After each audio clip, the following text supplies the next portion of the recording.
Hi guys, it's Camper Van Curl, and just finished up a work day. I hope you guys had a good one too. I wanted to talk a little bit about how that works in the morning, doing the boondocking thing here in the van in Houston, and kind of what it's like, how I do it every day, and just how I make it a little bit easier on my. It actually, you would think, maybe people would think that it would be harder to do a work schedule living in a van. For me, it has its advantages, right? You gotta you get around a lot of things doing it this way. Let me talk a little bit about how it works. So what I do is I get up around like 5, something like that. I have to be there at 7, and that gives me time to get up and start some coffee, start some breakfast in the microwave. I like those Jimmy Dean breakfast bowls, and that allows me to eat on the way and drink my coffee on the way, and once I get there, drink some coffee. So what I do is right when I wake up, I go ahead and start the engine, and the reason why I do that is because I'm about to make coffee and use the microwave. Now I have enough batteries, almost 500 amp hours. I have enough battery juice that I can do that without starting the engine.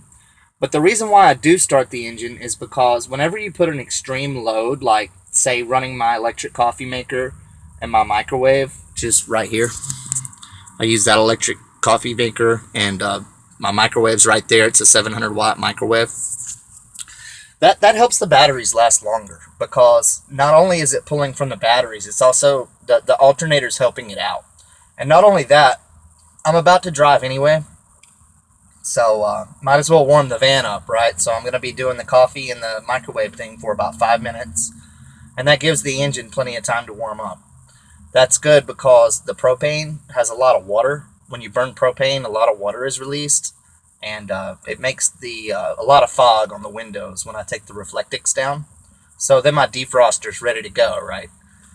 So I go ahead and do that, and then I drive. Like I stay around the Beltway. I've made videos about this before. That's a loop that is, anywhere from 15 to 20 minutes from downtown in any direction around that loop, which I work downtown. So it takes me about 20, 30 minutes to get there. If there's traffic, 30 minutes.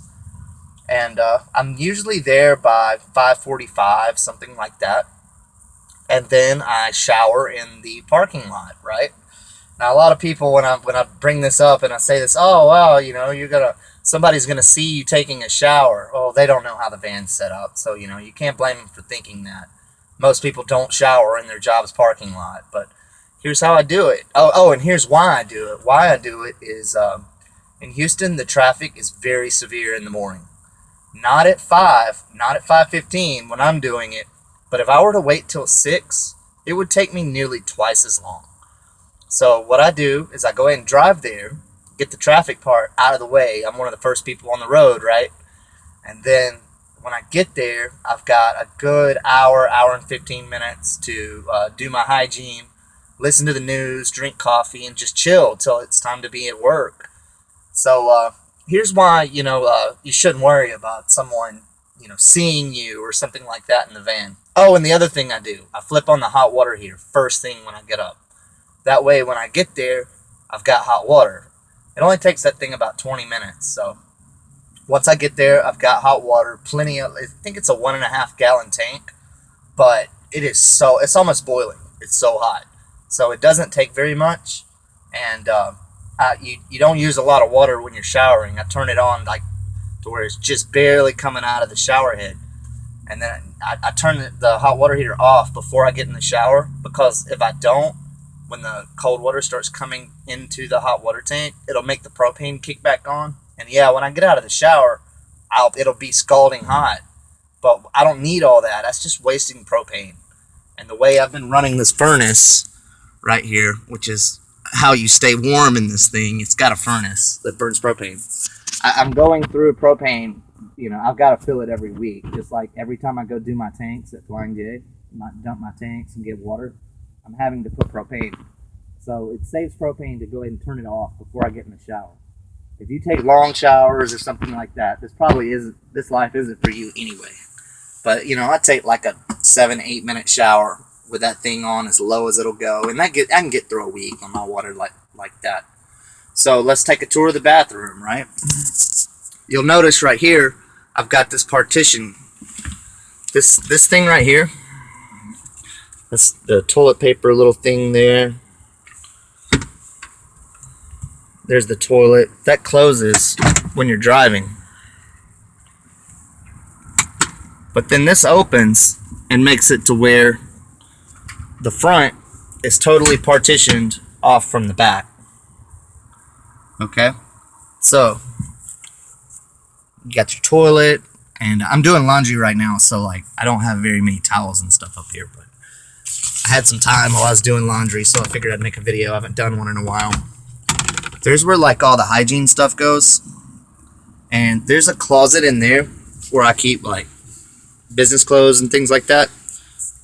You see up there, it's got a lot of hangers, but that's really like nice and out of the way for when I'm not using the shower.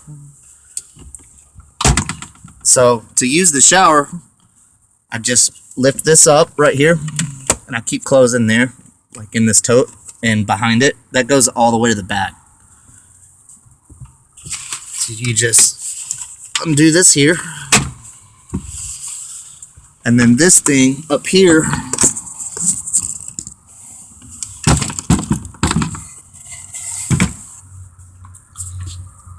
see, that holds it.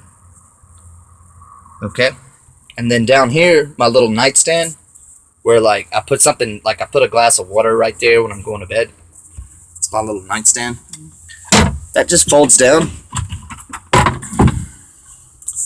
and you can see I just keep the Reflectix up in the back there.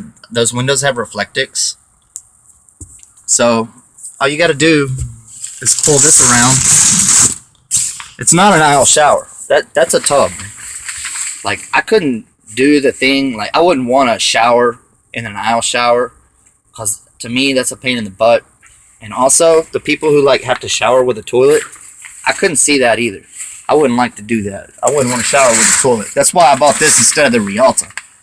So, we made the shower curtain. The original one was, like, 25 years old and getting kind of stinky. So, we just sewed more Velcro and just made another one. So, pull the shower curtain around. It Velcro's there, Velcro's there. And then, of course, it all just stays in the tub down there. And I grab my shower in the morning. The shower head here can make it flow really low. It's got an adjustment on the back. So you get your water where you want it with the hot and the cold. And then just, barely let the water come out. Just a little bit. Get yourself wet. Get lathered up. And then when you're ready to rinse off, turn up the water a little bit and just spray off. I just keep that stuff there. That tells you how slow I drive, how careful I drive. That stuff's been there since this morning, and I just drove 20 miles. That stuff's still there. But anyway, when you're done, you just close this up. I put it like this here, right here in this corner. And then I close this.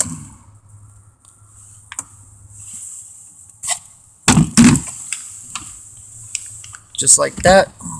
And it's got a little latch thing up under here. And then another little latch thing right here. So, after I've got it closed, I push this around. Oh, I always get my clothes out first and have them ready, sitting on the bed. Push that around there. And then unlatch this one. And then open up. And there's all your stuff. So you use the sink right here. You go ahead and get ready, finish getting ready. So that's how I do it. I usually have about 30 minutes. It'll be like 6:30 or something. I don't have to be there till 7. Oh yeah, I want to show you how I let it dry. Close this back up here. And then I just pull this around. I hang my towel right there. Pull this around and just let it dry while I'm at work. And then when I come back and get in the van after work, I just push it back where it goes. Oh, sorry.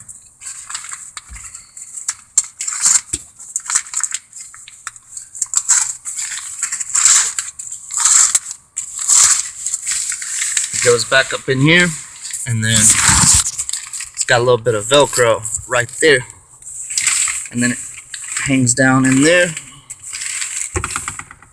nice and out of the way of the toilet. So that's pretty much it. That lets the steam out. You know, you can open your fantastic vent. That lets the steam out. So then, you know, I've got Wi-Fi while I'm there. They've got Wi-Fi on campus right there. So I usually just watch the news on CNN over Wi-Fi for like 30 or 45 minutes. I'm always early. If there's a wreck or something, you know, and bad traffic, I will never be late.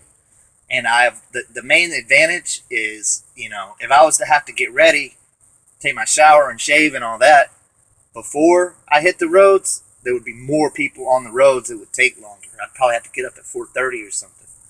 So I hope everybody's going to have a good work week. I hope you're enjoying the end of winter. Spring's coming soon.